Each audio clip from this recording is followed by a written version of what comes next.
Dis quoi symbole, mais l'argent a tué. Ma bébé ou l'argent pour qu'avec elle pour moi guider.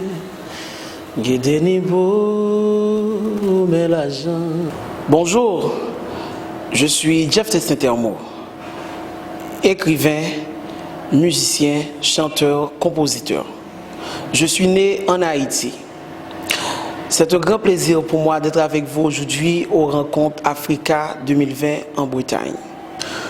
Mon intervention se veut un appel à l'insurrection des consciences.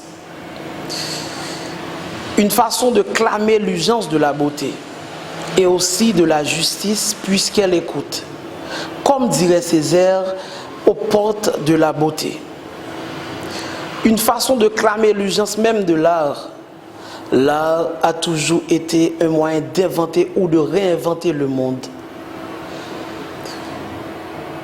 Les artistes d'ailleurs, les écrivains, les poètes notamment, prennent toujours goût à observer le monde, l'assimiler pour enfin le rendre plus vrai, plus concret.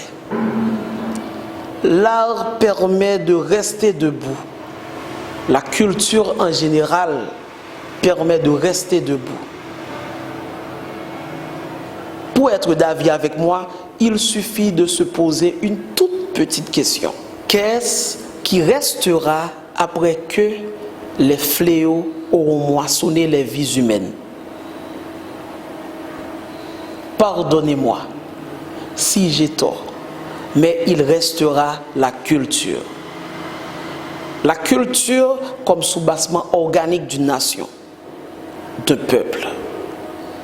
Celle qui permet à ce premier peuple noir indépendant, Haïti, de rester debout malgré tout. Haïti est un pays de culture, de musique, de peinture, un pays de cuisine. Donc, un pays d'odeur et de saveur.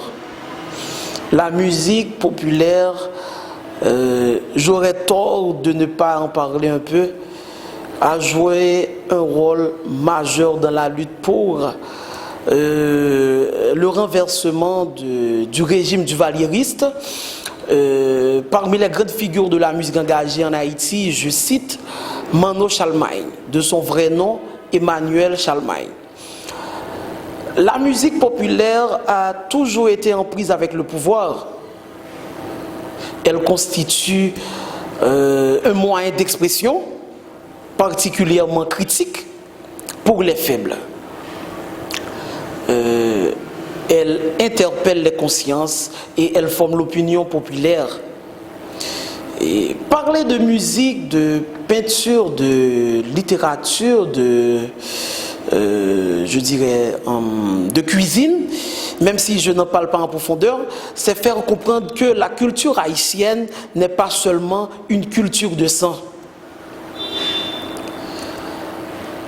La culture haïtienne, c'est ce qui fait des Haïtiens des êtres singuliers et uniques.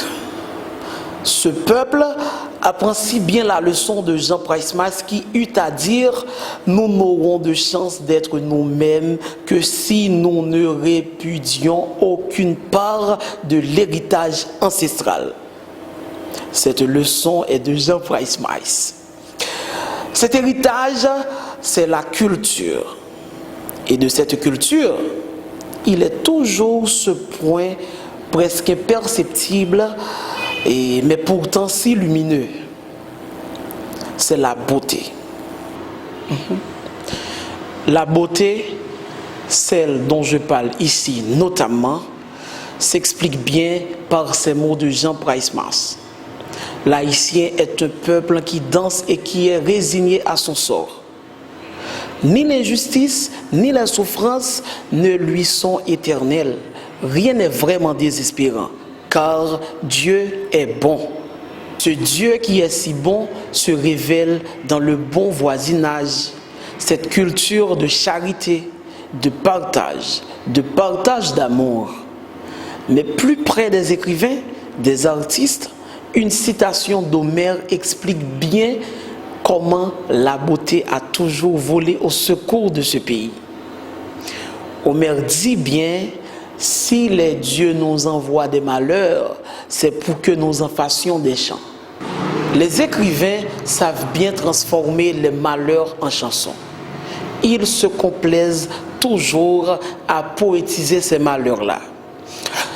C'est une autre façon de dire que l'art, la littérature qui offre des balises aux écueils des conditionnements déshumanisants sont le moyen de chevaucher sa chute pour reprendre son chemin après être tombé ou déchu de quelque piédestal.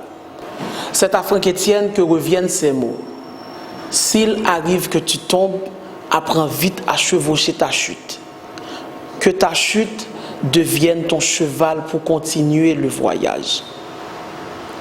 Et le voyage, et le but en fait de ce voyage n'est pas de trouver une halte ou d'arriver à un certain point final, mais de rester voyageur éternel et de voyager à travers le temps et même au-delà du temps.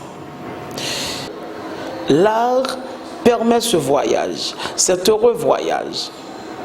André Malraux a fait lui-même ce constat. Arrivé en Haïti un jour, soit en 1976, il a vu que des cimetières étaient si bien colorés, avec des couleurs sérieuses, et qu'il s'est finalement convaincu que les peintres doivent savoir bien le chemin secret qui mène de la vie à la mort sans passer par la douleur. La peinture a toujours été un art aussi important que le football l'est au sport. La peinture, c'est la vie. Aujourd'hui, il est plus que jamais urgent de restituer la beauté. Car, comme dirait l'écrivain Eliphas Jean, seule la beauté peut tenir tête au chaos étourdissant le monde. Ce chaos universel, élaboré chaque jour par des assassins d'aube, comme les appelle Aimé Césaire. La beauté, c'est le soleil en soi, le soleil sous l'humus des jours, des fleurs qui poussent sur des fumiers. La beauté, cette part de soi imperceptible qui vaut plus que la parure.